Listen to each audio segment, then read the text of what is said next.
Direct from the broskination headquarters in Los Angeles, California, this is the Broski Report with your host, Brittany Broski. Whipping that bitch like a rental. I'm dragging my nuts, got my dick out the dirt. Do y'all know that song? Guys, guess who they let back in the United Mother-Tucking States of America? Me! Y'all, what a fucking 2 weeks this has been! Oh my god! Oh my god! So much has happened in the last, not even 14 days? I guess it has been 14 days. Oh my sweet lord. Y'all need to strap in for what I'm about to lay on you, okay? Have mercy. Okay, let's start with you're looking at a woman that is one less organ than now I was 2 weeks ago. Okay? What the fuck? You always hear, oh, she had her gallbladder out. She had her pancreatic removal surgery. It went great. Who the fuck is that ever about? Because you think it's not going to be you. You know what I mean? Oh, it's now about me. Oh, gallbladder surgery? Goofy ass surgery. What the fuck? I couldn't even have a cool one. Oh, I tore my nabiscus. I tore my I tore my hibiscus muscle during bar method because I was going so hard. Because I'm so ripped and muscled that it just snapped. It's never that. It's she had her gallbladder out. What the fuck? Goofy ass surgery is that? I'm humiliated. Unserious ass surgery, bro. Except it was very serious. It was actually kind of like really super scary. Okay, let's talk about it, I guess. So, you might be wondering how I got here. Rewind the clock 2 weeks. I'm in Rome, Italy. By the way, I literally got back last night. So this is hot off the motherfucking press for y'all. Okay, so I'm on a family vacation. All goes well. We start in Paris and we take the Orient Express from Paris to Verona, Italy. One of the most magical experiences ever. It is an overnight train, and you literally wake up in the Swiss Alps. Like, it's psychotic. It's something that was a real bonding experience for me and my whole family. It was so neat, and it's such a unique preservation that they've done of these train cars. I mean, from the 20s and 30s, they've restored them to their original artisan craftsmanship, and the original, it's like the grandsons of the guys who made the cars or the ones who serviced them. It's spectacular, okay? Not to nerd out, but like, wow. Dining cars, bar car, it was amazing, okay? We get off the train in Verona, walk around for a little bit, shout out Verona, Italy, which has and I might be wrong, second largest Roman amphitheater ever found, besides the Collessium, okay? Amphitheater meaning 2 theaters. Amphi meaning 2, right? Like amphibian. So, second largest Roman amphitheater ever found. Really, really neat. They do like opera concerts there now. We walked around the city in literally an hour and a half. This episode is going to have some severe Roman Empire undertones, by the way. It's fresh on the mind. I also started reading Song of Achilles. Okay, I'll get back to my gallbladder in a second. Started reading Song of Achilles. What the fuck? We'll get there, okay? But the Roman Empire weaves its way into this story, so mind you. We get out in Verona, really cute town, old as fuck. Every city in Italy is old as fuck. They're like, and this building was built, when can I remember, 1200 AD. What the fuck are you talking about? That's not real.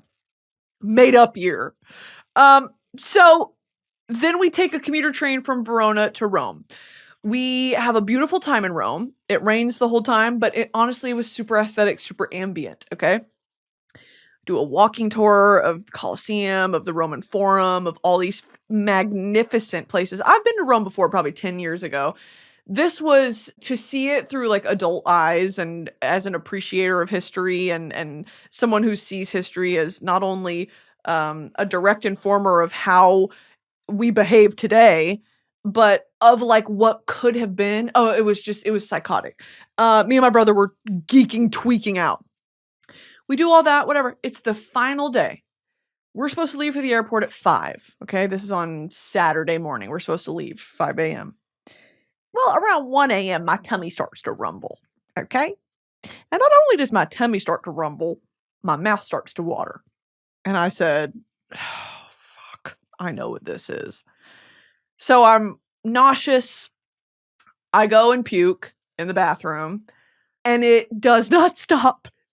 And usually when I have food poisoning, I have given it to myself by eating, I don't know, rice or pasta that's been left out, or, eating at some unsavory places. Because I, at the core of my being, want to be Anthony Bourdain. And so I get real adventurous with food. My tummy can't handle it, girl. My tummy's like, no, no, no, no! And then I spew from both ends. All that to say, I know what food poisoning feels like. I know what it sounds like in my body. I'm well acquainted with it. This was different, okay? I start puking, and it does not stop. And immediately after puking, this intense pain in my upper abdomen starts. And it's something I have never experienced in my life. I mean, it felt, when they say knives in your stomach, when they say writhing in pain, there is not a better descriptor. There's not a more apt description than what that experience was. Nothing would relieve it. I couldn't lay flat. I couldn't use my abdominal muscles to get up. It was horrible. I couldn't lay on my side. After a while of getting up and down, the nausea wouldn't stop. My mom, bless her, she stayed behind because I was like, I'm not making it on that plane, girl. So my dad, brother, and sister went home. And my mom stayed behind and got me some Italian version of Gas X. I was popping that. I think it's called Geffer. They call that shit Geffer. I was huffing the Geffer. I'm a Geffer queen, okay? I took it, you drink it, you mix it with water, and it helped with the nausea, but the pain would not go away. I was doing Tylenol. Thank God I always travel with Tylenol and ibuprofen. It was the only thing that could, it still hurt, but I could, drift off to sleep a little bit until the Tylenol would wear off, and then I would be brought back to the suffering reality of my abdominal pain. After a while, where I was like, this is not normal. It's been 24 hours. It's not going away. The pain then spread to under my right rib cage. And it got hard to breathe. And that's when I started to freak the fuck out. I don't smoke weed. I don't smoke cigarettes. I don't do anything that involves my lungs because there is nothing scarier to me, very genuinely, nothing is scarier than not being able to breathe. Not being able to take a full breath, not being able to meter your breathing. And so when I couldn't do that, I was like, absolutely fucking not. I called my doctor back in America. And luckily, with the time difference, they were up. And the hospital answered, and they were like, here's what I recommend. He said, describe exactly where the pain is. I was like, it's right under my right rib cage, and it's piercing, stabbing pain. I cannot lay. I cannot do anything. I can't even take a full breath. He goes, okay, that sounds like your gallbladder. And I said, what the hell is that? Of course, I've heard of a gallbladder before, but not in my body. Not on me. He was like, sounds like either your gallbladder or your pancreas. Because I had WebMD'd myself down a hole, and I had diagnosed myself as having pancreatic cancer, of course. And so he was like, sounds like your gallbladder. I said, you sure, doc? It sounds like pancreatic cancer to me. He said, no, it's probably your gallbladder. And he was like, okay, here's what I would recommend. You need to go to an English-speaking hospital nearby, and you really need to get this checked out. And I was like, hospital? Bro, what the fuck? This can't wait until I'm back in the States? Fast forward. No, it could not wait. So what I actually was about to experience was acute cholecystitis. Acute cholecystitis. An inflammation of the gallbladder, typically caused by a gallstone blocking the cystic duct. So here's what I've come to learn about gallbladders. I'm super versed in it now. Gallstones develop on their own, and they can be unproblematic until they are. what happened in my gallbladder. So the gallbladder produces bile, and bile sits in your stomach and helps digest the food that you eat. My gallbladder had been blocked. Okay. That's what was causing the sharp pain. And not only was there a blockage, it was perforated. The walls were super thick. It was inflamed, and necrosis had set in. Oh, okay. What the fuck are you talking about? All of that happened. We made the decision to go to the hospital because I was like, this pain is unimaginable. We went in. I described all my symptoms. And to the doctor, the Italian doctor, God bless, the name of the hospital I went to, and I'm about to say everyone by name because they were so fantastic. This hospital was, I mean, truly, how scary is it to be in a foreign country, you don't speak the language, and now you're being told you have to undergo a surgery. This hospital was so lovely to me. In the grand scheme of things, I was like go time decision mode when it came time to, have this conversation with the doctors. But like grand scheme of things, God, it was terrifying. But I wasn't really terrified in the moment. So I go into the doctor and he's like, what's wrong? We just went to the ER. And I was like, food poisoning. I gave myself food poisoning. We had sushi. I had tuna. Like it was raw and whatever. He goes, what is wrong? And I was like, food poisoning. He goes, no. Tell me what is wrong. And I said, okay, so you have a good point. I said, I have abdominal pain. I've been vomiting, but no diarrhea. Sorry to get super graphic. Do y'all care about me or not? No diarrhea. And he said, that's a telltale sign that it's not food poisoning. Because it would be evacuating the premises at all costs if it was food poisoning. This is actually going to be something completely different. And so he goes, okay, lay down and I'm going to do an abdominal exam. So I lay down off the Tylenol, off the Perk 30, Tylenol 500 milligram. And for the first time ever, I could lay flat because I was on so much Tylenol. I'm overstimulated. I'm overstimulated right now, by the way. There's a screech in my throat. I got scritches in my throat. The lawn guys are doing that out there. It's hot in here. My water's lukewarm. There's a lot going on. I feel really actually overstimulated as fuck right now, but I'm going to power through. And so he tells me to lay down, and then he does an abdominal exam. And when he pushed on my gallbladder, oh my fucking God, I wanted to scream. And he goes, okay, we're going to have you do an ultrasound. And I'm not joking. When we showed up to this hospital, no one was there. No one. There was one other person in the waiting room, and it was an old guy with his wife. We were seen immediately. It was the doctor and then nurses who took all my vitals and did whatever. I was in an ultrasound within 2 hours, maybe an hour and a half. And she did the ultrasound, and sure enough, on the monitor, you can see little gallstones. Oh, okay. And so she goes, this looks like inflammation of the gallbladder. We're going to send you to have a CT scan. What the fuck, bitch? I've never been a sickly person, okay? I've never had to do the in and out of hospitals, doing this, doing all these scans and whatever. I've never had to do it. Thank God. I mean, I've been so lucky. And to me, that's always been like, you hit 55 and you start doing all that stuff. This was very scary. As like a 27-year-old, relatively healthy person, like I really take care of myself. At least I try to. This was like, bitch, what the? So did the CT scan. And what? They don't tell you about a CT scan that it was all IV. It was all intravenous. They put this solvent or whatever through the IV, and she goes, bless her, because she spoke broken English. She was speaking Italian. She goes, going to be hot.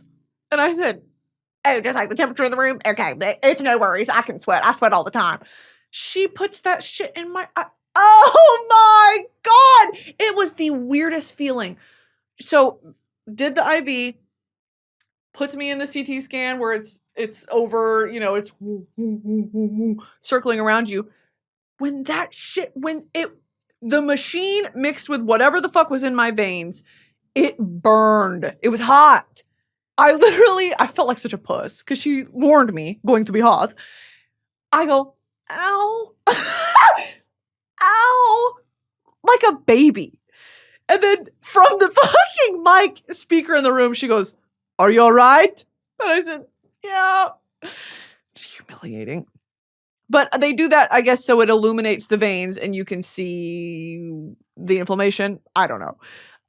Regardless, got out of the CT scan and they were like, yeah, it's bad.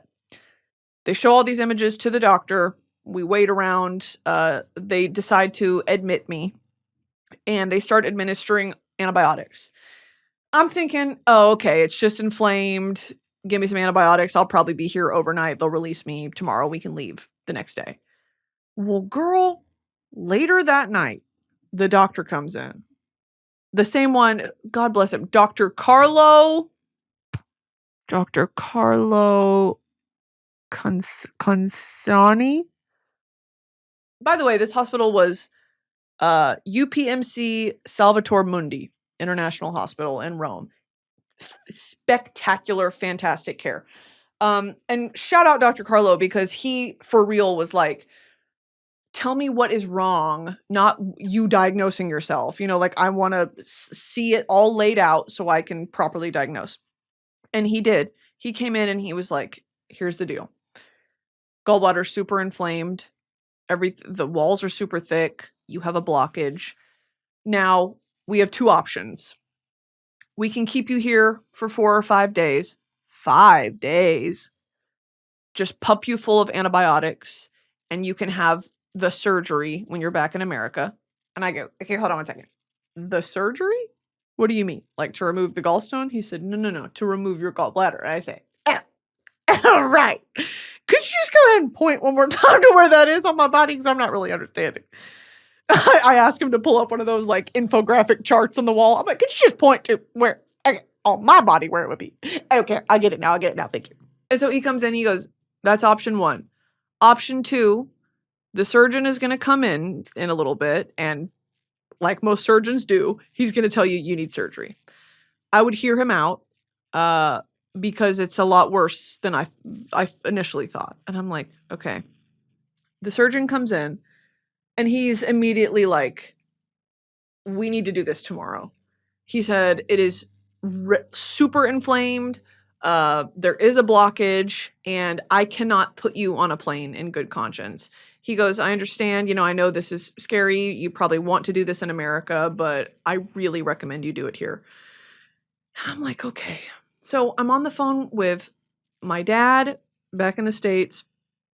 My mom is there with me. I've talked to both the doctor, the surgeon, and I call my American doctor. And I'm like, here's the status. Here's what they're telling me. What do you recommend? Because ultimately, you listen to everyone's advice, but you have to weigh it all. And it's your decision, ultimately. And that's what Dr. Carlo said. He was like, it's your choice. It's your body. You do what you think is best. I called my American doctor, and he goes, you really need to do it there. And I go, okay, that's the decision, I guess. And so the next morning, early, like 7:30 a.m., the surgeon and Dr. Carlo come in and they're like, well, what do you think? What have you decided? And I go, let's do it. Let's do it here. Girl, that was probably 7:38. I was under anesthesia by 12:45. It was immediate. And it's such a blessing because as I was running around doing all the tests, like the CT scan and whatever, the hospital was packed. It was packed. Not an open seat in the waiting room. And so it just feels, this whole experience felt so like, okay, it was at the tail end of my vacation. It was at a quiet day in the hospital. And they were able to operate immediately. Like all of these things lined up. I feel so fortunate and so blessed that it was just like, this is happening now. It's happening now. They take me in. They do it laparoscopically. So right now I have about 5 wounds on my stomach where laparoscopic surgery, by the way, is a marvel of modern medicine. I mean, I am one to marvel at in awe of human innovation always, and this is one of those things. It's literally robot surgery. They did surgery on a grape. They did surgery on Brittany Broski. They did robot surgery on Brittany Broski. It was crazy. I was watching these videos of, not on me, because hey, I'm gonna vomit. I was watching these animated videos of what a laparoscopic gallbladder removal surgery looks like. It might as well have been magic. It looked like magic. It is amazing what they can do. By the way, this was only like first properly characterized and described in like 1934. So this has been around less than 100 years that this was even a problem point that they know how to fix. So whatever. They do the surgery. Everything goes fine. They do anesthesia via IV. Hey, what the fuck? There's nothing scarier. There's nothing scarier. 1 minute I'm awake, next minute, dead. Dead in the fucking water. Girl, the next thing I know, I woke up and it was immediate. My teeth are... I don't know what it is. I started looking up all these symptoms of, coming out of anesthesia, and it can last for weeks after you go under general anesthesia, where all these side effects can happen. And mine was teeth chattering. They put a breathing tube down my throat, which is so scary. And I was coughing because I imagined them like ripping it out of my throat really fast. That's how it felt. Like my fucking head lolled back when they pulled it down. I was coughing so bad. And then I started to cry just because, of course I did. And one of the sweet Italian nurses, old woman, she goes, "Don't cry. Don't cry." And I was like, "Yeah, lady, I didn't want to. I'm humiliated. I'm trying." She goes, "Don't cry, not cry." And I was like, "Yeah, you're so right." And so I bossed up, stopped crying, but I was shivering so bad, and I wasn't cold. I don't know what it was.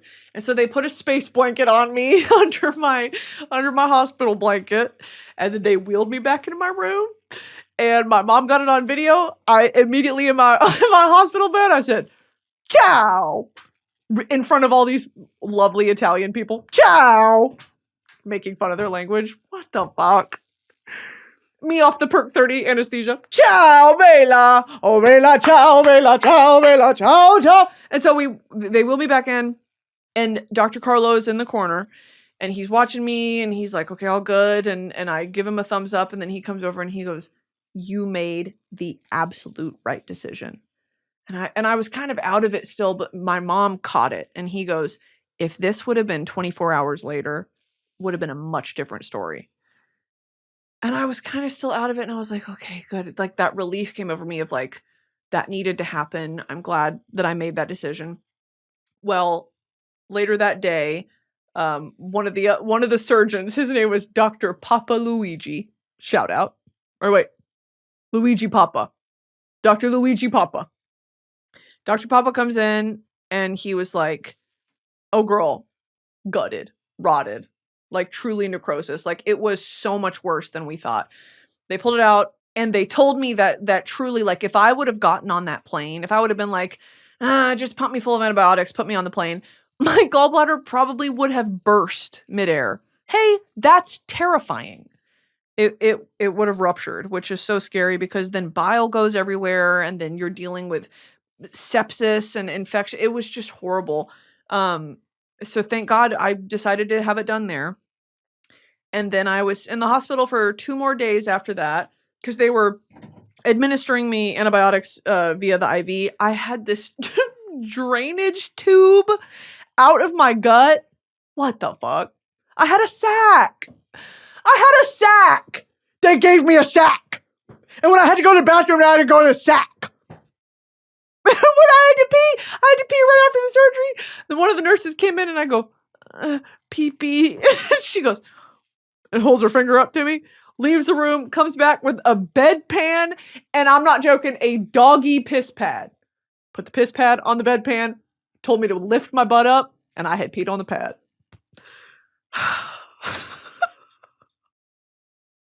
Pissed on a pad? Check. Pissed on a pad like a puppy? Check.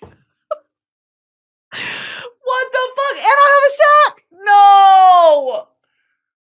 Every time after that, I'd have to use the bathroom. I had to get up out of the hospital bed with these fresh stitches and take my little drainage sack and hold it. It was so embarrassing.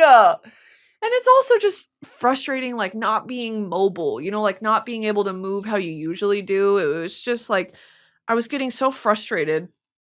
And so they eventually removed my tube, my sac tube, and, I didn't feel any pain after the surgery, which is such a miracle. It was just antibiotics they were giving me, and I couldn't eat normal. They fed me, like, bread and the most bland chicken soup you've ever one could imagine. Just to make sure that they did that, just to make sure that, you know, things were going smoothly. I wasn't nauseous. It wasn't putting too much strain on that newly formed, you know, track that my digestive system has to go through now. It's now double hard on my liver, which kind of sucks because no alcohol for a month, no fatty foods, probably ever, because my body just can't handle it. So it's stuff like that, you know, you think it won't happen to you until it does. And it's very scary. And I'm so thankful that I had my mom there, and the doctors were amazing. There was a nurse named Ilaria. Shout out Ilaria. She used to live in Ireland. That's my queen. All the nurses were so kind and so attentive, and the room was private. I had a balcony. I mean, it was just when socialized medicine works. So they discharged us from the hospital on Wednesday morning, and I wasn't cleared to fly until Sunday. So I literally got back last night at like 8 p.m.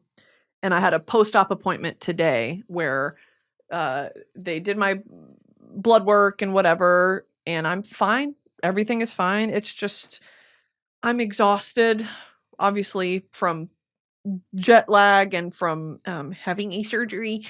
I have to give myself these weird, which I guess is normal after any surgery, these weird anti-blood coagulant shots, and they're self-administered, and I hate doing it. But I don't want blood clots, bro. So I have to do that. But honestly, guys, to make a long fucking story short, I am -1 gallbladder, +1 Harry Styles cover release. Okay? So with that, let's go ahead and transition into talking about the music. Thank you so much. Okay! What the fuck? This episode is sponsored by Hungry Root. When it comes to grocery shopping and meal planning, I've got a problem. I've got a super restrictive diet that makes grocery shopping miserable. But that all changed thanks to Hungry Root. It's the easiest way to eat healthy. Hungry Root is like having your own personal shopper and nutritionist all wrapped into one. They take care of the weekly grocery shopping, recommending healthy groceries and meals tailored to your tastes, nutrition preferences, and health goals. They make it easy to eat high-quality, nutritious food and achieve any diet or health goals, from anti-inflammatory to gut-friendly, gluten-free, dairy-free, high-protein, whatever you freaks need. All of Hungry Root's recipes can be made in just 15 minutes or less. With over 15,000 recipes shipped each week, there's something for every taste and nutrition preference. Hungry Root also has healthy groceries like smoothies, kids' snacks, sweets, ready-to-eat meals, salad kits, and even supplements. There's no high fructose corn syrup, artificial sweeteners, or preservatives in any of Hungry Root's food. They only source top quality meat and seafood free of hormones and antibiotics. Hungry Root's been great for my schedule. When I cook, it's fast and the recipes are easy to make. There's also such amazing variety and choices, so I'm not eating that same meal every night, 5 nights a week. You're going to love Hungry Root as much as I do. Take advantage of this exclusive offer. For a limited time, get 40% off your first box, plus get a free item in every box for life. Go to hungryroot.com/broski and use code BROSKI. That's hungryroot.com/broski, code BROSKI, to get 40% off your first box and a free item of your choice for life. hungryroot.com/broski, code BROSKI. This episode is sponsored by Tinder. Guys, let's talk about what makes someone instantly more attractive. Hobbies, passions, interests. Did you know that 80% of women find having a hobby sexy? Like having a passion for something. Imagine that! And there's a scale of hot hobbies, by the way. Woodworking, hot. Beekeeping, hot. But if your whole personality is crypto, the judges are going to need to see a little bit more variation from you, okay? Show us something else before you show us your portfolio. But here's what's fascinating. Pottery and plant parents are having a moment. Something about someone who can nurture things and create with their hands. And don't forget, your bio is prime real estate. Instead of just listing hobbies, make them conversation starters. Looking for someone to try my experimental pasta hits a little different than I like cooking. And when you match, your hobbies are literally the perfect conversation starter. Trust me, talking about something you're passionate about is way more interesting than, hey. Tinder is perfect for showing off who you are through your interests. It's not just about looks. It's about finding someone who vibes with your hobby. Explore all the possibilities for yourself. Tinder. It starts with a swipe. Download the app today. Okay, so if you missed it, I had gone ahead and released a sort of cover of Adore You by Harry Styles, reimagined with the Broski special on it. okay, This has been in the works, and by this I mean a much larger project, has been in the works for, I'm not joking, 5 years. It's been 5 years from when this process started to finding the sound, honing the sound, and not perfecting, but I guess mastering the craft of not blowing your voice out when you sing, how to get into the mindset of writing and co-producing and being an active participant in this creative process. Because it's my project, it's me. But it's such a creative collaboration every step of the way. And it's so much fucking fun. It's so much fun. Like, I talk a lot of fucking bullshit on this podcast about everything.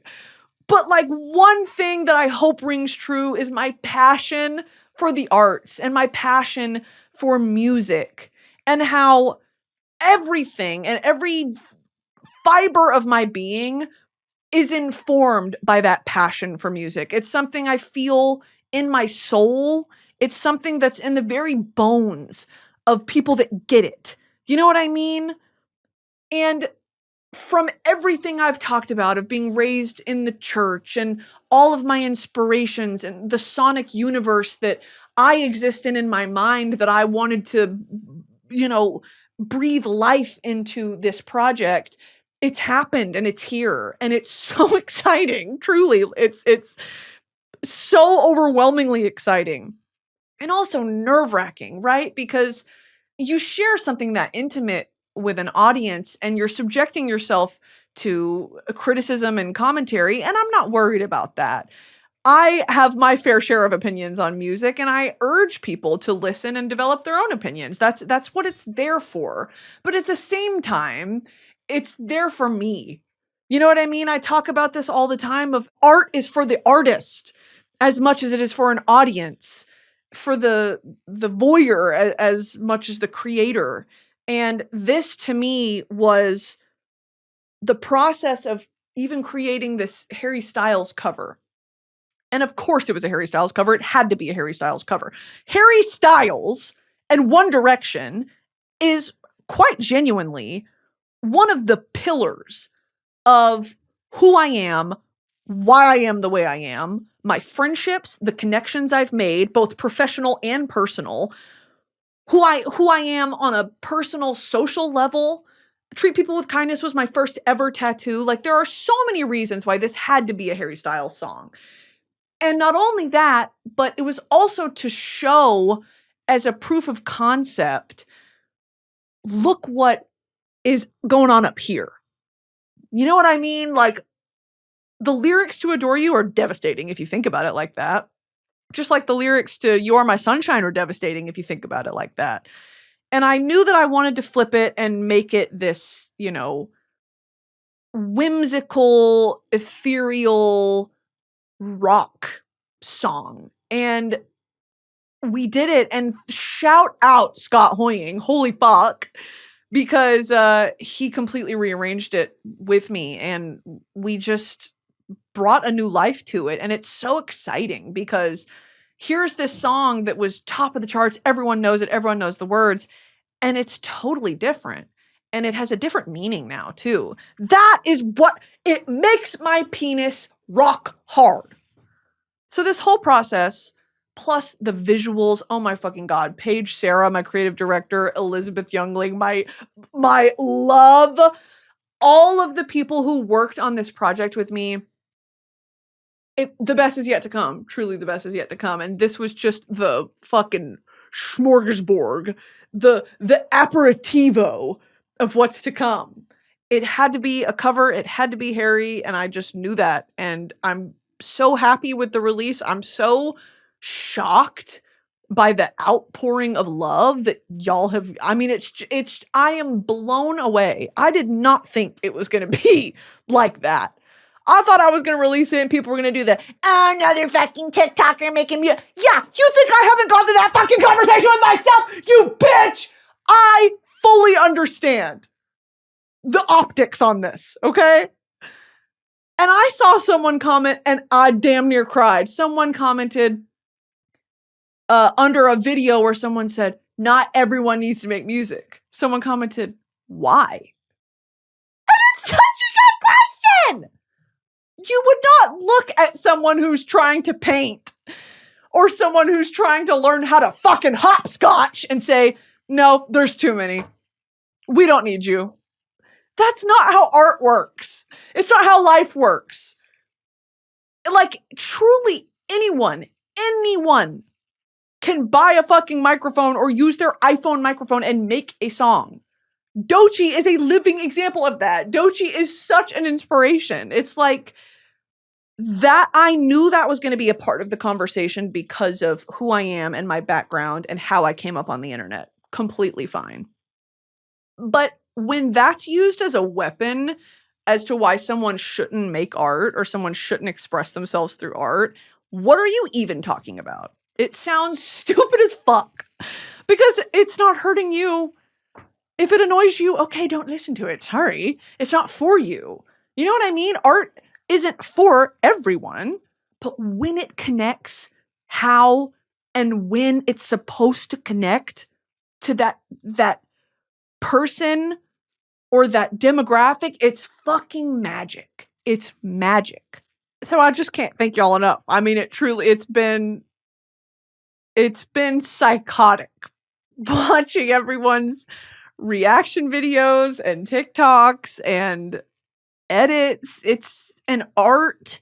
It's just been better than I ever hoped because I tried to keep my expectations realistic and temper my reaction to a release because it's something, even though I didn't write that song, it's very personal, you know, when it's being sung from a place of connection. And yeah, I'm over the moon with the fact that y'all like it. So if you like that one, that's just sort of the appetizer. So I'd sort of hit lock in. I'd lock the fuck in and get ready. So that's all I'm going to say on that right now. That's all I'm going to say right now. Okay. So I've kind of been dancing around this subject and I'm going to sort of lock in and get to it. The Roman Empire. Have we talked about it enough? Yes. Who gives a fuck about the Roman Empire? Me! So let's talk about it. Okay? Are you mad? Here is the thing. I thought I was... Okay, I have about 107 things I want to say, and also I'm sweating. Sometimes I catch a glimpse of myself when I do my hair a certain way, and I'm like, God, you look like Queen Victoria. Like that fuck-ass hairstyle they used to do, where it was just like, I just look so British, it scares me sometimes. That's not me! But it is me. Fuck! Okay. The Roman Empire. What the fuck was I gonna say? Oh. It's been a long damn time since I've come on this podcast and talked about a man. Okay? It's been a long damn time. But I'm about to do it. And it is not, and I say that and mean it. It is not out of a place of yearning. Okay? It is out of a place of academic curiosity. There is a TikToker by the name of Frederick Atkinson. Is he British? You may be asking. Yes. Okay? Of fucking course he is. Frederick Atkinson. He does a lot of different content, but I would describe it as being, and shout out Frederick because he's definitely going to see this, pretentious. Okay? And that's fine because guess who's watching it? Big forehead me. Okay? Big cavern empty that I am just frothing at the mouth to fill with the classics, to fill with literature, to fill with Greek and Roman mythology. And guess who is at the metaphorical tap on TikTok of that wealth of information? Frederick motherfucking Atkinson. And I'm under the spigot of the faucet. Okay? He does videos on, like I said, English literature, classics, even all the way back to like the Odyssey, Beowulf, any of these classic poems, John Milton, Paradise Lost. He's talked about Dante Alighieri, like all of these tomes that you would study in a classics class. And I like his style of content because he does it in a way that's digestible. He puts pictures up on the screen so I can look at them. And he tells it like a story. He also does stuff sometimes where he'll go on the road. And he went to, who the fuck's grave? He went to Oscar Wilde's grave and showed it there and talked a little bit about his life and his end and his legacy. And I enjoy videos like that. Okay. I find them highly entertaining. And now, does he look like Milo from Atlantis? Yeah, he does. Does that intrigue me? Yeah, it does. You motherfuckers, y'all hate me. Y'all hate me. And it shows. Damn. Can I talk? Can I speak? I look like Queen Victoria. No. And what the fuck is a Queen Victoria sponge cake? Y'all did not have to eat like that. The menu on the Titanic was fucked up. Can't believe y'all were eating like that. R.I.P. Queen Victoria, you would have loved Tostino's pizza rolls. You would have loved fucking Tyson Anytizers. Okay, anyway. Frederick Atkinson. I enjoy his content, okay? On one video, I left a comment and then I immediately deleted it because I'm humiliated, okay? I left a comment like, love your content, keep it up. What the fuck? Hey, go ahead and log out for me. Love your content, keep it up. I turned 28 in a month. Figure that shit out, dude. And I come out here and I'm like, man, I hate men. I turn into fucking Godzilla on this podcast. And I'm, goom, man. And I breathe fire and I burn everything down. And then I'm like, love your content. I'm such a fucking tool. I am such a tool. Chat, can girls be tools? Damn. Anyway, that's been my addiction lately. And he talks, so hold on, I was getting somewhere with this. He talks about Greek and Roman mythology, okay? And he will tell the story of these gods or goddesses and how they came to be, what they're known for, who their lineage is. And of course, this has got me thinking, okay? Song of Achilles has been sitting on my shelf for the past 3 years. And I read the first 5 pages and then I got sucked into another book. So it's been there. And I know Circe is another one that that same author wrote, that they're both just, people love those fucking books. Well, it got me thinking because I was like, I just finished my Viking smut book, Fate of Ink and Faded in Ash. And I don't fucking know, bro. I don't know. I gave it 3 stars on Goodreads. It wasn't my favorite, but it definitely kept me entertained. And did they have sex? Yeah, they did. Okay. And was it in a hot spring? Yeah, it was. And would I have gotten a UTI? Yeah, I would have. Anyway, that one I finished and I was like, I want something that, because I don't want to jump right back into Sherlock Holmes. Okay. Sherlock Holmes, I gotta take a break from every now and then. I love Sherlock Holmes, and y'all know I'm powering through it, all of them. And I just finished what's the one of the redheaded Sherlock Holmes the Redheaded League. That one was crazy. Okay. Just finished that. And I don't want to read nonfiction. I don't want to read, George Orwell's Why I Write. That's been on my nightstand for a long time. I started it and I find myself yearning for fantasy, because when I sit down to read Orwell, I love Orwell, but I want to take notes, and I'm not always in a place where I can annotate and like study the text the way that I want to. And I'm also not always in the mindset to do it. Like I want to be locked the fuck in when I do that, not like, I gotta read duties.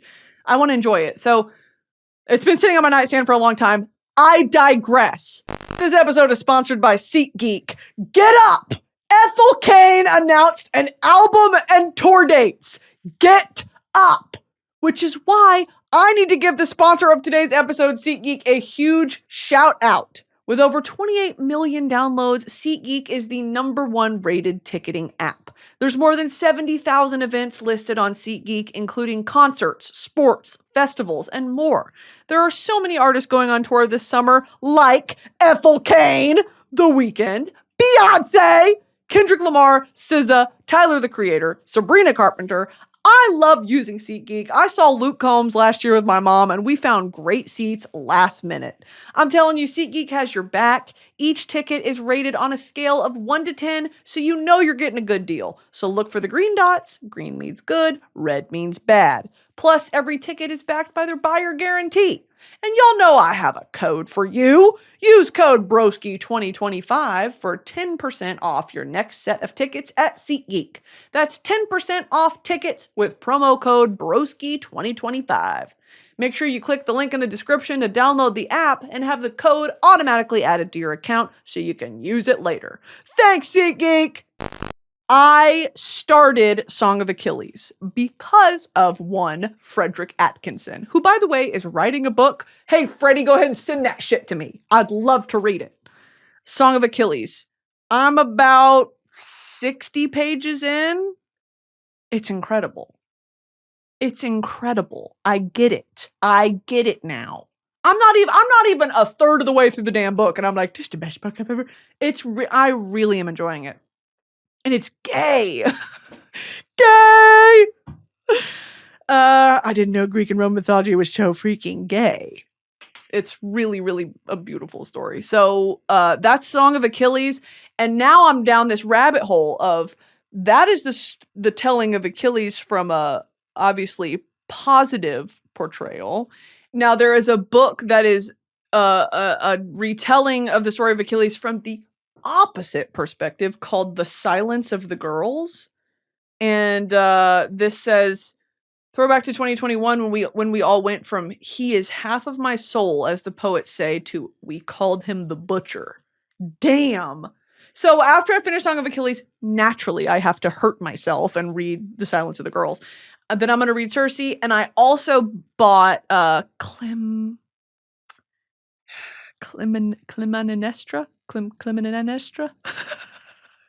Clytemnestra? The daughter of Helen? Clytemnestra.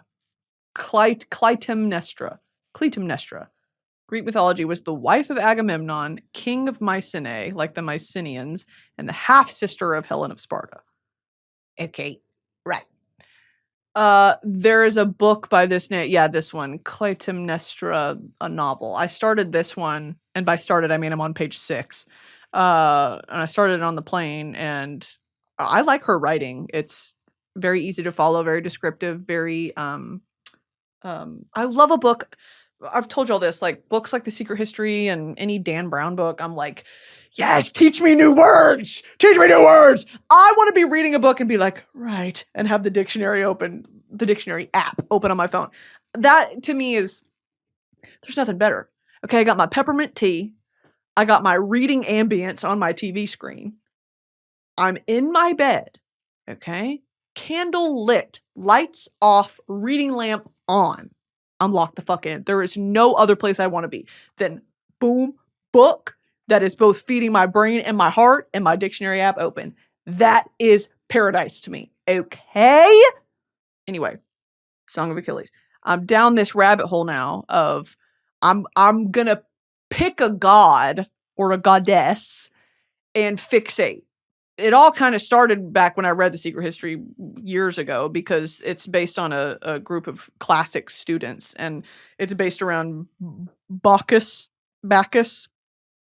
and the Bacchanal, where it's basically like a big pleasure orgy in many senses of the word, and everything spirals out of control from there. And it's just very interesting because it's all in all of these authors, right? When you talk about someone like a Donna Tartt or a Pierce Brown, or even, Madeline, who wrote Song of Achilles? Madeline Miller. These people are clearly fanatics of the classics of Greek mythology and are well researched. And Pierce Brown, I mean, he loves the Roman Empire almost to a degree that is, you're a freaking nerd. You're a nerd. But it makes for great world building. And I really, really admire that, where you are writing a fiction, or, in this case, a sort of retelling of a very popular story from the perspective of an academic. So interesting. I love it. I think it's a great way to resell these stories to a new generation and to keep them alive, because damn, there's a reason they're still around. You know what I mean? There's a reason people just cannot get enough. The gods were tea. That's probably why they were fucking. Capital F. Fucking their brothers, their sisters, their mothers, their everyone. They were drinking wine and fucking, and afterwards they would have an olive. Yeah, I'm interested. You're gonna look at me and tell me you're not interested? That you wouldn't partake? Anyway. Yeah, it's been my latest thing, okay? And in that vein, because I was just in Rome for way longer than originally intended, I had some time to sort of marinate in it, okay? I was in it. I was all up in there. My God. I mean, I could just talk for hours of all the stuff that I learned. We did this tour of the Collessium and of, like I said, the Roman Forum, the Circus Maximus, all of these places that are still standing. I'd been to the Pantheon before. I'd been to these places, but to see it now and marvel at it for different reasons. I remember 10 years ago, I was 18. My initial sort of wow was that it's still there, right? That's the initial reaction is, holy shit, this is from, the Colosseum was finished in 80 AD, 80 AD, and it's still around. That is something in and of itself to marvel at. The next thing is that they were able to build it. And not only able to build it, but with better materials than we use today. You can see where they've done repairs on the Colosseum to either make it look, more presentable, make it look whole, or just to repair damage that tourists have done. And even the building materials that they use and their repairs do not hold up. They don't hold up against weather the way that the Roman materials still do. That shit makes me just... And so, if you've ever wondered why the Colosseum looks like that, it's because people recycled the marble. When they were building new buildings, no one gave a fuck about the Colosseum after the empire fell, and they used the marble, they repurposed it. And so they would go up there and just destroy it. And they'd take down the marble pieces, and there are holes all in it because inside of any of the arches or the columns or the seating was iron that they would use, and they would it would be a sort of indent or a groove in the flat marble, and they would pour hot iron into it, and it would go down into a little hole, and it would bind it. And so when it cooled and solidified, everything was held together. It's amazing. It's amazing. Well, when, like I said, the empire fell, people were not impressed with these buildings anymore, or rather, these buildings were negative reminders of what life under an empire was, or under a certain ruler. Also, the reason it was called the Colosseum is because there was a giant statue of Nero right outside of it that they called Colosseo. Okay? And then the building right next to it became referred to as the Colosseum. Now, that statue was taken down, I'm sure melted down, and again repurposed. But why does the Colosseum look like that? That is not its original design. The way that it slants off to the side, the other half of it is missing. It used to be one giant building, similar to how the amphitheater in Verona looks. You can put all that up here. And it's incredible to think that entire structure used to be covered in the whitest, purest marble, polished, shown gold statues, bronze statues in each of the openings above the seats. There were clear, and still are clear, markings above each of the entryways that corresponded to your ticket, where you would sit, where your entrance was. And of course, it was stratified. The emperor had his box, and then all of the nobles or well-to-do sat in sort of the 100 section. The 200 section was, servant men, and then the higher up is slaves, women, and children. So it's just incredible that this shit still stands and what they were able to do. And it makes me, I did a lot of reflecting on the Roman Empire while I was in Rome, because what else is there to do?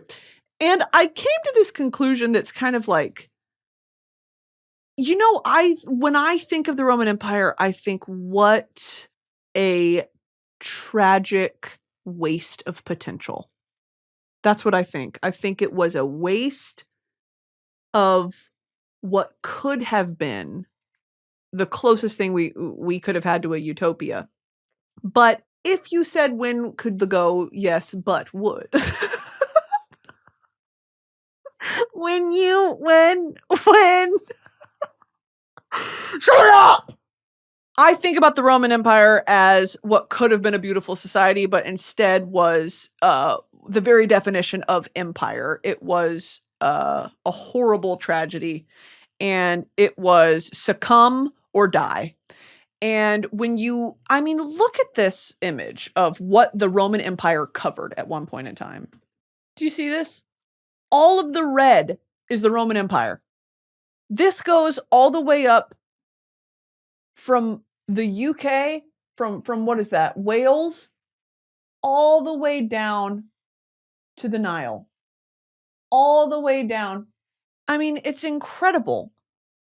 It is incredible what they were able to do, but it's so devastating because to what end, right? To what end? Where you make the emperor a god, where all of these people are forced to succumb and become Roman citizens, and these Roman structures pop up. For what? Like when you lose beauty and individual culture and customs and dress and religion and all of the things that make humanity human, when it all just becomes homogenized, what a loss. Even if you're providing them with benefits like aqueducts, bathhouses, entertainment, food, all of these things, you get all the benefits of the innovation of the Roman Empire, but they're built with slavery. And that's not, it's just, I could write a paper on it of like the epic tragedy of the Roman Empire. And I fail to see how it was ever going to succeed, right? So much to think about. Anyway, I think that mixed with, when you think about even then, Roman mythology is stolen directly from Greek mythology, and they just changed the names and warped the stories and made it fit. I mean, what's new about that? You know, taking a religion or a ideology and warping it to fit your political propaganda. Okay, it's not new. We haven't not heard of that, but it's like, to what end? That's my question. To what end? Anyway, to be able to go to where the Circus Maximus used to be, like the chariot racing, and where the marble seating was, and in the Collessium you can actually see they have a little mock-up in one section where marble remains of what, if you imagine that all the way around the amphitheater, what it used to look like. There is a huge spider in the corner of the room, and I'm trying really hard not to actually piss my pants right now. So, oh my god, it's huge. Oh!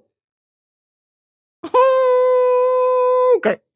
Okay. So I'm just gonna go ahead and wrap up the episode right now. So I gotta let y'all know one last thing that I've really been addicted to lately. It's charcuterie nachos. Oh my god, I can't get enough of them motherfuckers. That motherfucking thing! Low-fat salt and vinegar chips. Pepperoni. Now, this is my dairy-free, low-fat, bullshit, because I can't eat like a normal human. Salt and vinegar, baked Lay's, salami, turkey breast, turkey like deli meat, banana peppers, olives, crushed up salted pistachios, and to finish it all off, dill, fresh dill, and a drizzle of hot honey. Go ahead and make that in your kitchen tonight and tell me that's not the most delicious bullshit you've ever had in your fucking life. I was blown away. Okay? It's my latest obsession. Now, I'm going to see y'all next week, because I feel like I talked for about 35 minutes about my gallbladder, and I feel real sorry about that, to be honest. Thank you for listening to the music. If you want some merch, go to broski.shop. Get you a muumuu, get you a t-shirt. Probably more to come soon, by the way, so keep your eyes peeled on that. I love and appreciate y'all more than you will ever know, okay? You listen to me ramble about the Roman Empire, you listen to me ramble about Frederick Atkinson, and you listened to me ramble about Call of Duty Masked Men, okay? And by the way, don't even get me fucking started on Pedro Pascal in this Last of Us campaign that he's doing. I don't want to talk about it. Don't ask me about it. I don't want to talk about it. It's too much. New Royal Court episodes coming out very soon. Keep your eyes peeled. There's some fun ones coming up. I will see y'all next week. Goodbye.